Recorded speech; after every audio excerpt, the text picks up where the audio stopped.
Father Mar Baranda, ang ating kura paroko, ang mga pari pong naririto, ang ating mga government officials, no? Mayor Vico, Vice Mayor Dudut, at kasama ang kanyang mga katrabaho, no, sa local government unit, no, ang mga membro ng Parish Pastoral Council, no, at lahat po ng ating mga parokyano, mga minamahal na kapatid kay Kristo. Magandang umaga po at happy fiesta ng Immaculada Concepcion. Palakpakan natin ang Panginoon. Hindi po lingid sa kaalaman nyo na kapag December 8 po ipinagdiriwang talaga natin ang dakilang kapistahang ito. Nagkataon lang po linggo kahapon, no? Kaya mas mataas po, no, sa antas, no, ang linggo. Kaya nilipat po ngayong araw na ito, no, ang kapistahan, no, at humingi nga po tayo ng permiso, no, sa Roma na dahil nga po pag December 8 ay holiday of obligation o kapag pagdiriwang ng kapistahan ng Immaculado Concepcion, no, ay obligadong magsimba dahil nga po Lunes ngayon at alam natin na may trabaho, no, binigyan po tayo ng dispensa ng Roma, no, na hindi po ito holiday of obligation ngayong taong ito, no. Kung titignan po natin, si Maria, no, ay tunay ngang sa taong ito ay mayroong pangaral sa atin. Lalo na alam natin na tinatanaw natin ang dakilang yubileo ng 2025. Magandang tignan si Maria bilang tanglaw ng pag-asa. Kasi sabi ni Pope Francis, tayo daw po ay mga kamanlalakbay, no, ng pag-asa at dapat instrumento ng pag-asa sa bawat isa. Tignan niyo ang inyong karanasang personal, pamilya, pamayanan, pati na rin po sa ating bayan. Maraming kaguluhan, marami tayong hindi maintindihan ba't nangyayari ito. Meron tayong mga dinadaanang noon pa man hanggang ngayon, epekto ng mga bagyo, no, mga sakuna, no, may mga gera pa rin. Meron tayong tinatawag na mga political turmoil ngayon, di ba, no? Kumbaga, tayo ay naguguluhan, nabubulabog, no? At iniisip natin, no, ano ba ang ating panghahawakan? Siyempre, titignan natin, walang iba kundi ang Diyos, no? Ang Diyos na siyang pag-asa ng ating buhay, si Jesus. Pero si Maria, maituturing niya tanglaw ng pag-asa, no? Dahil sa kanyang pinatunayan sa kanyang buhay para matupad ang plano ng kaligtasan. Ang doktrina ng Immaculada Concepcion, no, ay isang talagang natatanging handog kay Maria dahil nga kailangan matupad ang plano ng Diyos, no? Sa simula pa man, no, sabi nga po, no, nandoon ang kalinis-linisang paglilihi ng mahal na Birheng Maria, no?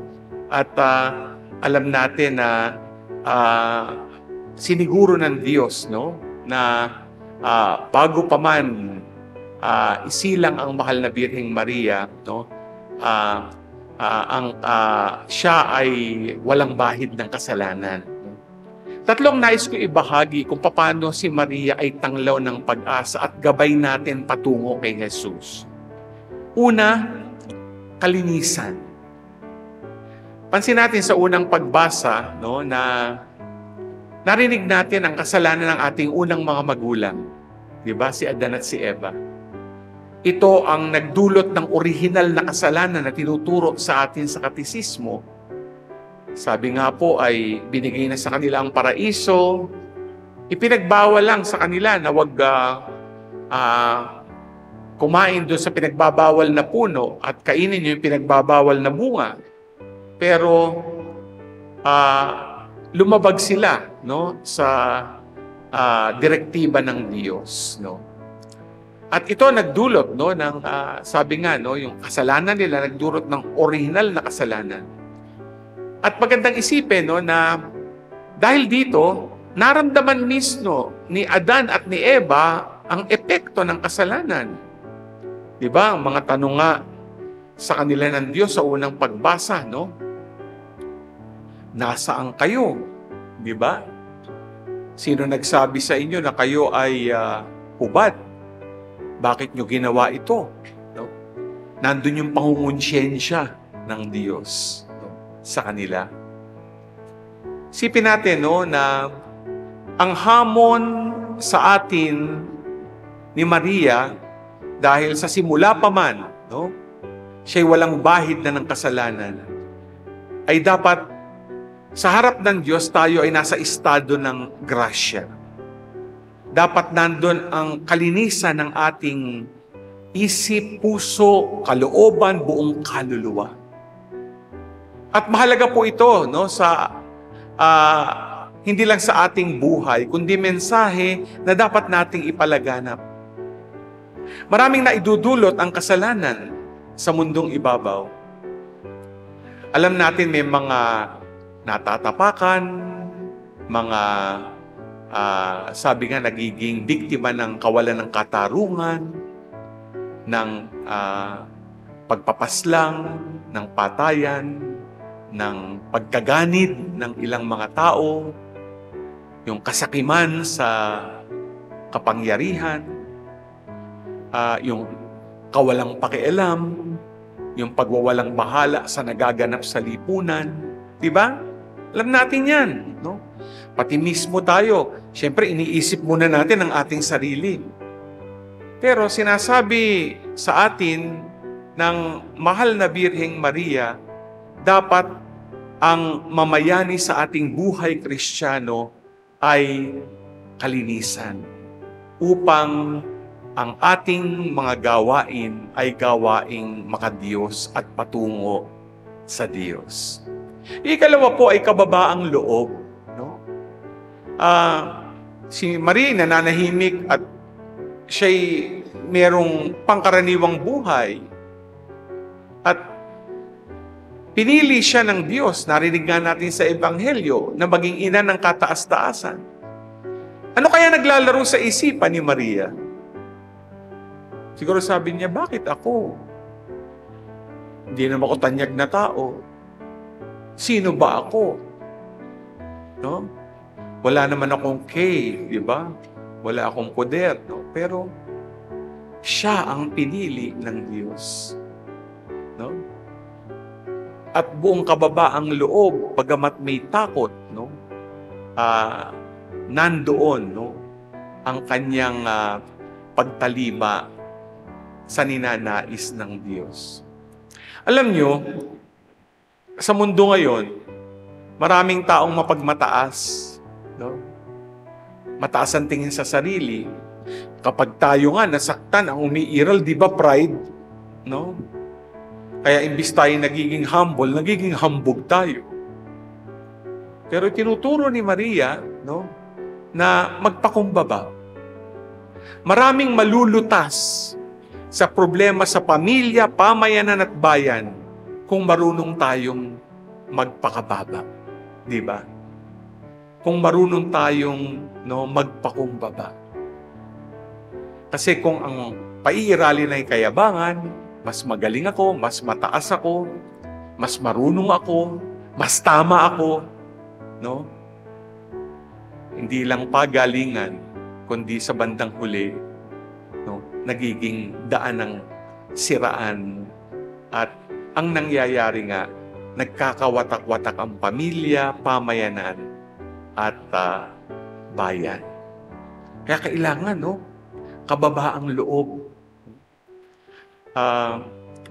Sabi nga, para marating natin ang kalinisan, yung unang salita na nabanggit ko, kailangan muna nating aminin na tayo makasalanan, hindi ba? Kababaang loob yun. At yun na nagiging konteksto, no, disposisyon, no, para tayo ay humingi ng tawad sa Diyos, no, at magbagong loob kay Kristo. Yung ikatlo ay kasunuran. Napansin nyo ba, no, sa Ebanghelyo? Pagkatapos ng lahat, sa bandang huli, ano ang sabi ni Maria? Ako'y alipin ng Panginoon. Mangyari sa akin ang iyong sinabi. Sinunod niya ang kalooban ng Diyos. Alam niyo tayo, kalimitan, mas madaling sundin ang ating gusto, di ba? Dahil parang tingin natin tayong tama.